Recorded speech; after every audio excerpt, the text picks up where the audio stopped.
ఉచిత కరెంట్ ఇమ్మన్నారు. కానీ అప్పటికే స్లాబ్ రేట్ ఉంది. ఈ దేశంలో మీరు ఒకటి గుర్తుపెట్టుకోవాలి, మొట్టమొదటిసారిగా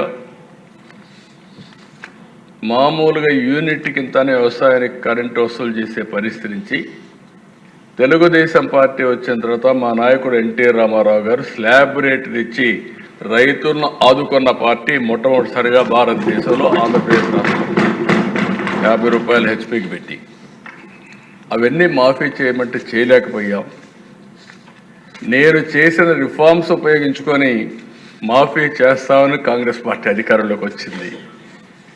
వస్తే వచ్చారు, ఏం చేశారని చూసిన తర్వాత చాలా భయంకరంగా మనం ఒకసారి చూస్తే 2014-14 సర్ప్లస్ కరెంట్ వచ్చింది, రిఫార్మ్స్ అమలైనాయి, అన్ని రంగాల్లో బ్రహ్మాండంగా జరిగింది.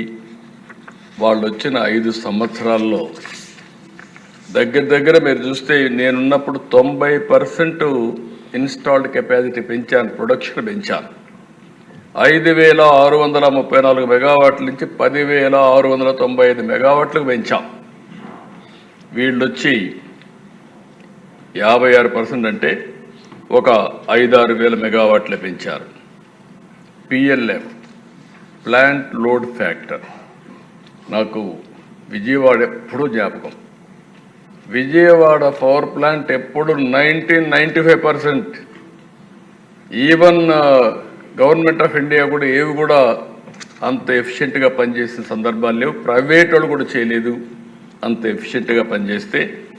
86% PLF ప్లాంట్ లోడ్ ఫ్యాక్టర్ ఉంటే కాంగ్రెస్ వస్తానే అది 78%కి తగ్గిపోయే పరిస్థితి వచ్చింది. దీనివల్ల ఇవన్నీ చూసిన తర్వాత కోల్ స్టాక్ దిశ అప్పట్లో పెద్ద ఇష్యూ. ఇది ఒక ప్లాంట్ రన్ చేయాలంటే కోల్ కావాలంటే ముందుగానే జాగ్రత్త చూసుకోవాలి.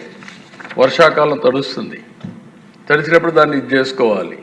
అదే మరి ప్లాంట్స్ అన్నీ కూడా ఎప్పటికప్పుడు మెయింటైన్ చేయడం పర్ఫెక్ట్గా చేయాలి. నేనున్నప్పుడు ఎప్పుడు కూడా 3 నెలలకు 4 నెలలకు కోల్ ఏమాత్రం ఇబ్బంది లేకుండా స్టాక్ పెడితే ఒక రోజు కూడా కోల్ ఉండేది కాదు. పెద్ద గొడవలు, కోల్ లేదు కాబట్టి కరెంట్ ఆపేసేవాళ్ళు. ఇలాంటి సందర్భాల్లో అది కూడా స్టార్ట్ అయింది.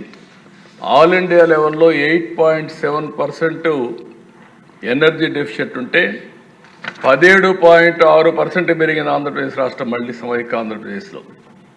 ఒక పరిపాలన ఏ విధంగా మార్పులు తీసుకొస్తుందో ఇక్కడ ఉండే సభ్యులు మీరు గుర్తుపెట్టుకోవాల్సిన అవసరం ఉంది. ఒక కీలకమైన శాఖలో ఏ విధంగా ప్రజలు ఇబ్బంది పడతారు. నేను ఇవన్నీ కూడా మీకు ఎందుకు చెప్తున్నానంటే 3 పీరియడ్ నేను కంపేర్ చేస్తున్నాను, 30 ఏళ్ళు కంపేర్ చేస్తున్నాను. 95 2004, 2004 14, 14 19, 19 24, 24 తర్వాత 9 నెలలు ఏం చేసామో చెప్పడానికి నేను ప్రయత్నం చేస్తున్నా. రాష్ట్రంలో ఉండే ప్రజలు కూడా గుర్తుపెట్టుకోవాల్సిన అవసరం ఉంది.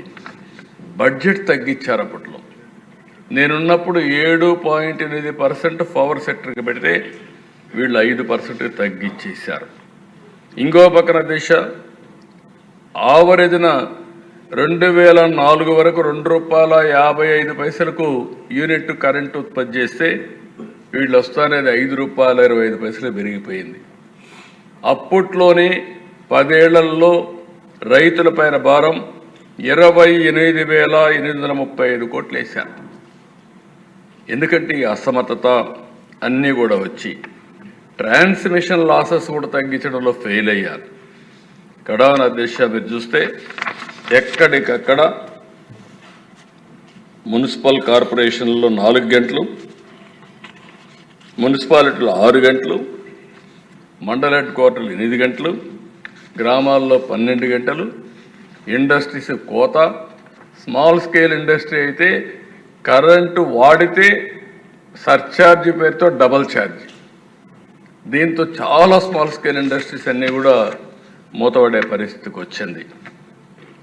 అధ్యక్ష, ఆ రోజుల్లోనే ₹13 యూనిట్ పెట్టుకున్నారు.